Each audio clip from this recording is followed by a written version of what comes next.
Hello there, welcome to my views and news. Some news stories from Ethiopia. Firstly, assassination attempt on a top ENDF officer. A general came under attack by Fano fighters in the Amhara region, but he survived reportedly. Who is he?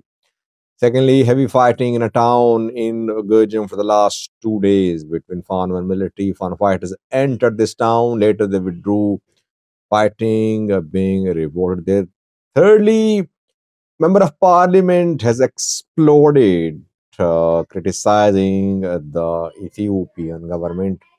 His immunity has been revoked and he is facing criminal charges. Who is he? What crime did he commit? Thirdly, Afar Somali clashes again.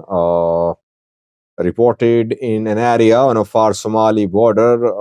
There have been several episodes of far Somali clashes in the last 2 years.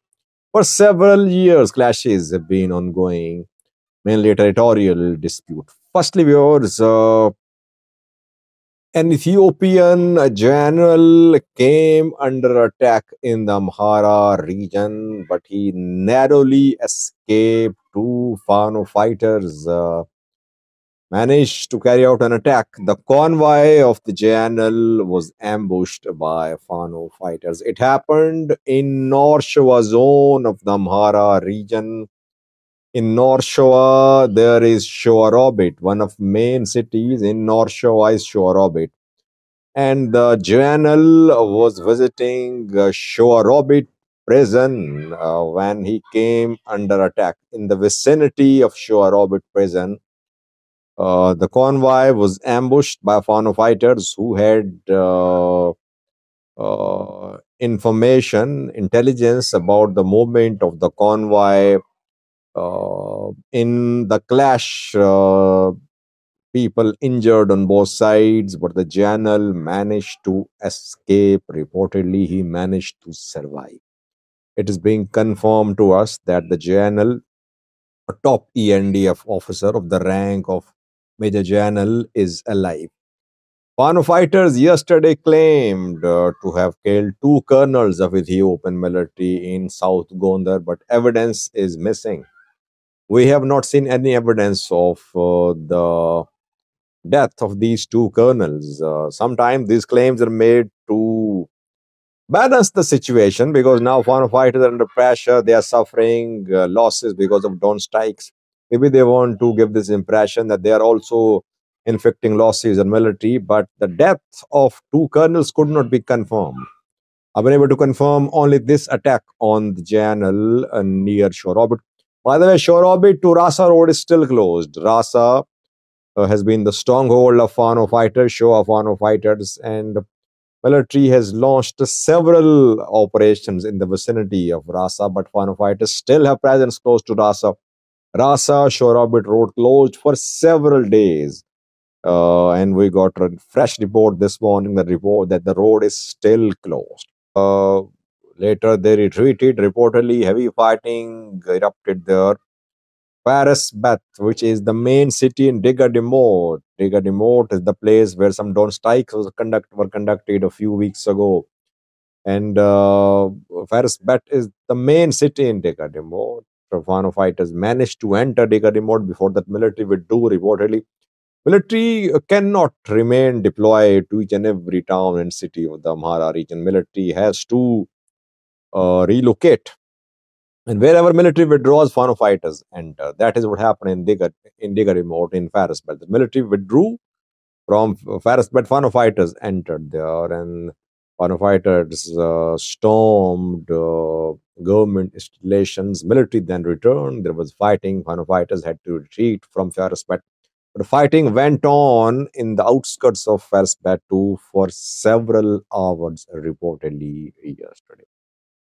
Secondly, was an Ethiopian member of parliament exploded, criticizing the federal government. He said, "What is his crime? Why is that his immunity has been revoked, and he is being and he's facing criminal charges? Who is he?"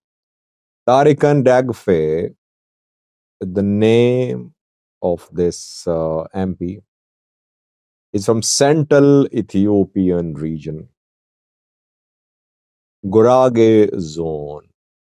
The man raised his voice for the establishment of a separate Gurage regional state. Gurages and Volayatas have been struggling for years for separate regional states, but Pimabi's government has been opposing the creation of regional states along ethnic lines. Though Sidama was created after Pimabi took office, but Sidama was the only state created along ethnic lines.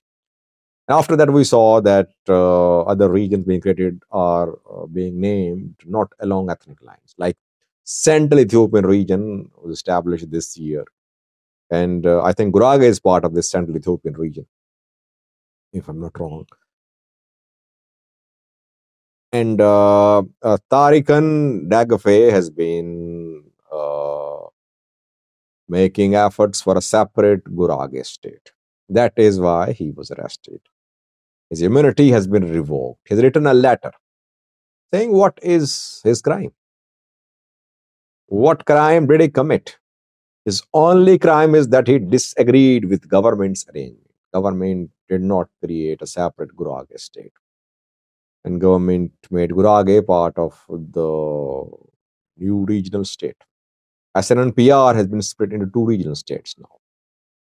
Tariko says that his immunity has been revoked, which is unconstitutional.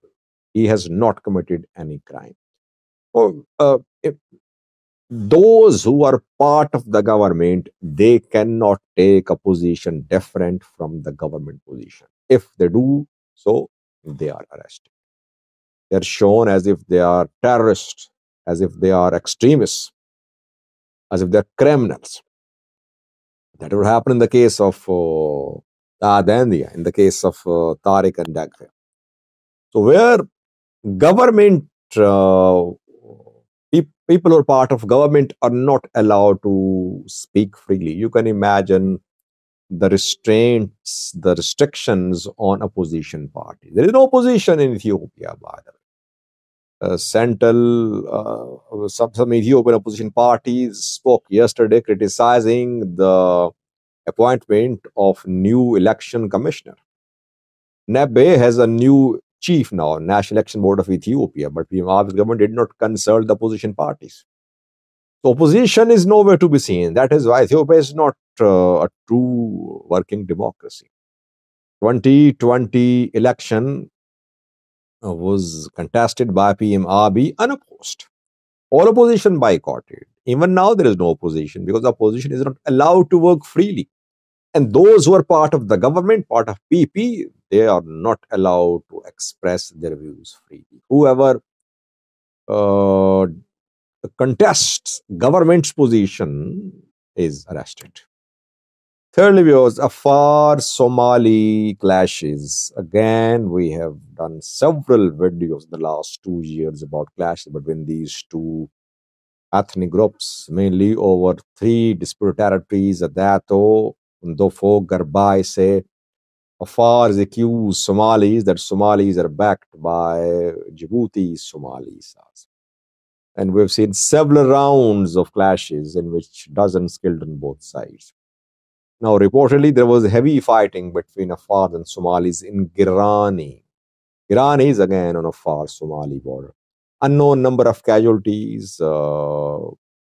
What is the exact cause of the conflict? Not clear, but Afar Somali conflict is mainly a territorial dispute. Ongoing for decades, for years. Since I started covering Ethiopia, I've been seeing these clashes.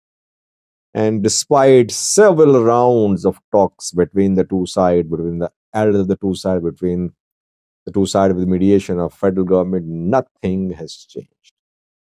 After a few months, we see resumption of clashes and dozens die on both sides. A number of people injured in this clash. Tension still high in Girani between Afar and Somalis reportedly. Thank you for watching.